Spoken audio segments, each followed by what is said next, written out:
Subscribe करें आपके अपने चैनल मिस्टर सिंह मैकेनिकल को और लेटेस्ट वीडियो की जानकारी के लिए बेल आइकन को दबाना ना भूलें। नमस्कार दोस्तों, मैं हूं मनमीत सिंह और आप देख रहे हैं मिस्टर सिंह मैकेनिकल। दोस्तों, आज हम बात करेंगे कि हमारी एलसीडी टीवी की पावर सप्लाई को हम किस प्रकार से खुद टेस्ट कर सकते हैं और ये जान सकते हैं कि हमारी पावर सप्लाई में फॉल्ट है या हमारे मेन बोर्ड में फॉल्ट है। तो कभी कभी ऐसा होता है कि हमारे बहुत से मैकेनिक दोस्त ये सोचते हैं कि जो हमारी एलसीडी या एलईडी टीवी की पावर सप्लाई है उसे चेक करना बहुत ही मुश्किल काम है, जबकि ऐसी कोई भी बात नहीं है दोस्तों। हमें केवल कुछ नॉलेज की जरूरत है इस काम के लिए। तो आइए देर ना करते हुए हम शुरू करते हैं अपनी वीडियो को कि ये किस प्रकार से काम करती है और इसे हम किस प्रकार से खुद टेस्ट कर सकते हैं।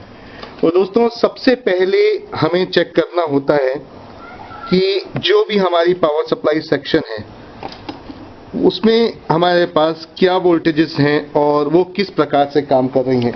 तो दोस्तों, मैं आपको दिखा दूं यहाँ पे कि सबसे पहले आपको आपकी एसएमपीएस पावर सप्लाई पे इस एरिया को बहुत ही ध्यान से पढ़ना होता है कि ये एरिया में क्या क्या वोल्टेजेस लिखी हुई हैं और ये किस प्रकार से काम कर रही हैं।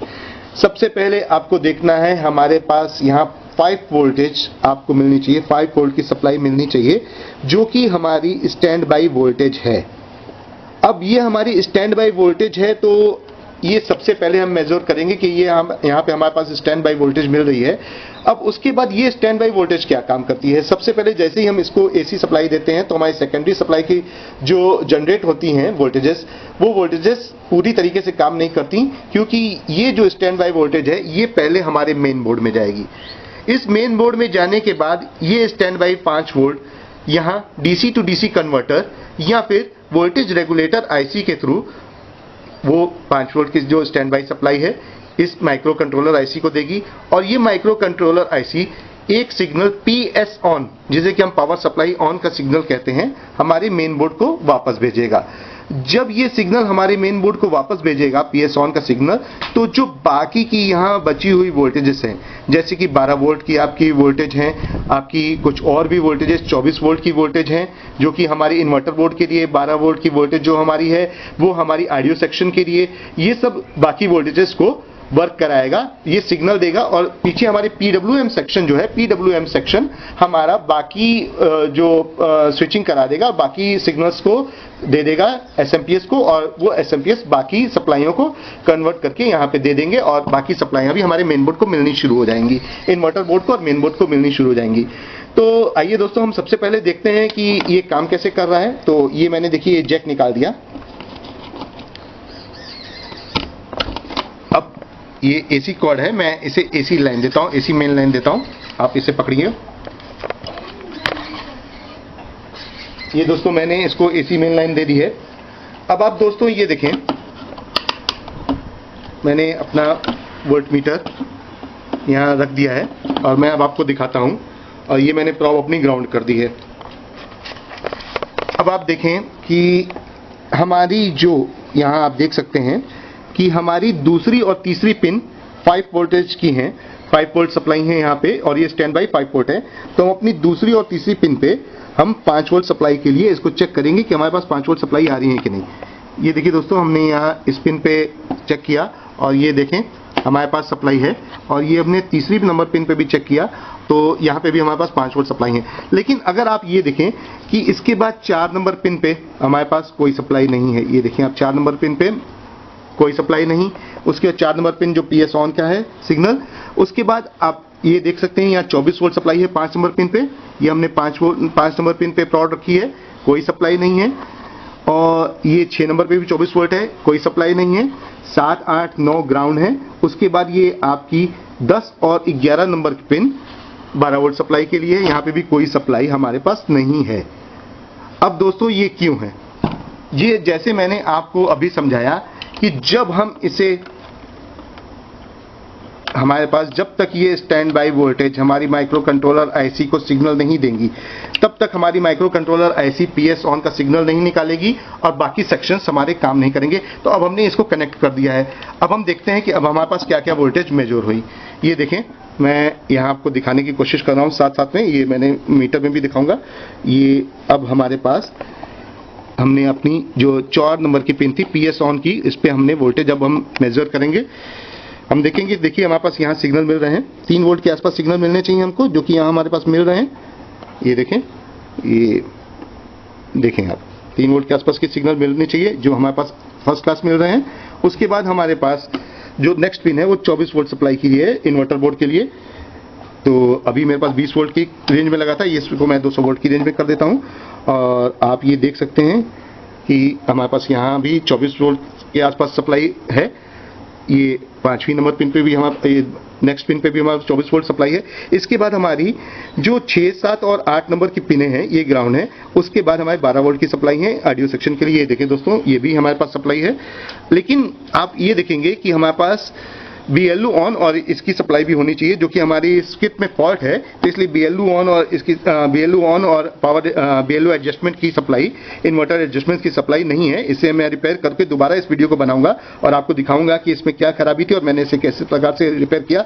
अब आप दोस्तों, ये तो आपको समझ में आ गया कि जब तक हमारी स्टैंड बाई वोल्टेज हमारे माइक्रो कंट्रोलर को नहीं मिलेगी और माइक्रो कंट्रोलर उसे PS ऑन के सिग्नल के रूप में हमें नहीं देगा, तब तक तो हमारा काम नहीं करेगा। लेकिन कई बार ऐसा होता है कि हम ये ढूंढते रह जाते हैं कि हमारे मेन बोर्ड में प्रॉब्लम है या इन्वर्टर बोर्ड में प्रॉब्लम है। तो अब दोस्तों, उसके लिए हम क्या करेंगे?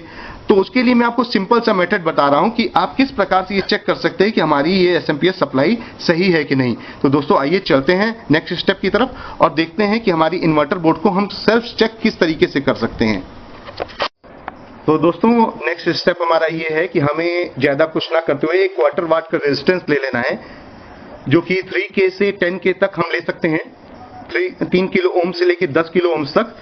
और इसे हमें किस तरीके से कनेक्ट करना है कि हमारे सिग्नल्स हमें प्रोड्यूस होने लगे और हमें पता लग सके कि हमारी SMPS सप्लाई वर्क कर रही है कि नहीं। अगर इस मॉडिफिकेशन के बाद भी हमारी बाकी सब सप्लाईज काम नहीं करती हैं, तब हमें अपने SMPS सप्लाई को चेक करना चाहिए कि हमारी SMPS सप्लाई में भी कोई खराबी है कि नहीं, क्योंकि ये मॉडिफिकेशन एक छोटा सा मॉडिफिकेशन है।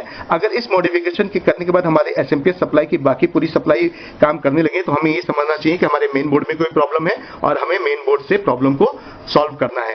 तो आइए दोस्तों, अब हम देखते हैं कि हम इसे किस प्रकार सॉल्व करते हैं। दोस्तों, हमें करना क्या है कि हमें सबसे पहले अपनी स्टैंड बाई वोल्टेज जो 5 वोल्ट है, उस पे, ये मैं इसे ऑफ कर लूं, उस पे आपको इस रेजिस्टेंस की एक सिरे को शॉर्ट कर देना है।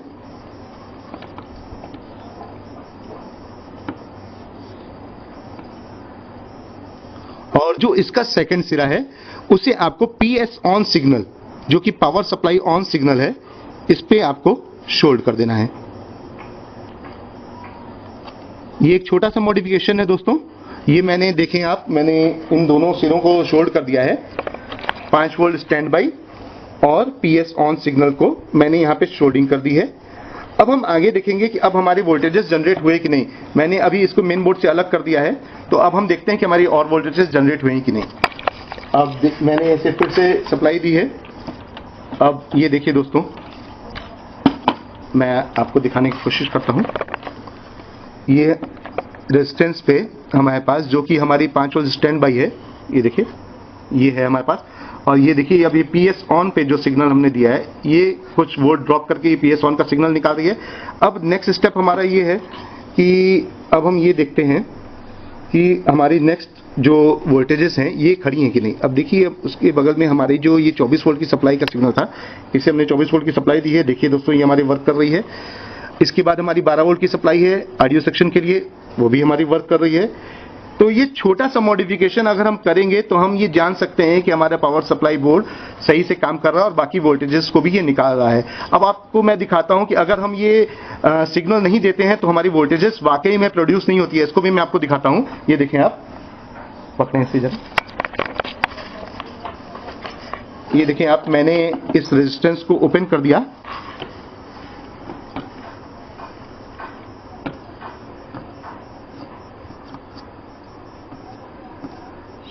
थोड़ा बोर्ड गंदा हो गया है, इसे मैं बाद में साफ करूंगा। और फिर से हमने इसे सप्लाई दी और अब मैं दिखाता हूं आपको ये देखिए, ये हमारी स्टैंड बाई वोल्टेज की पिन है, ये हमने स्टैंड बाई वोल्टेज पे रखी है। हमारे पास स्टैंड बाई वोल्टेज है, ये आप देख सकते हैं स्टैंड बाई वोल्टेज है। लेकिन जैसे ही इसे हम 24 वोल्ट सप्लाई की पिन पे रखते हैं, हमारे पास कोई सप्लाई नहीं। फिर नेक्स्ट 24 वोल्ट सप्लाई की पिन पे रखते हैं, हमारे पास कोई सप्लाई नहीं। हम 12 वोल्ट सप्लाई की पिन पे रखते हैं, हमारे पास कोई सप्लाई नहीं। तो ये एक छोटा सा मेथड है कि अगर हमारी stand by voltage main board पे जाएगी और मेन बोर्ड उसे पीएस ऑन के सिग्नल के रूप में निकालेगा, तभी हमारा ये एसएमपीएस सर्किट काम करेगा। अब मैं आपको एक छोटी सी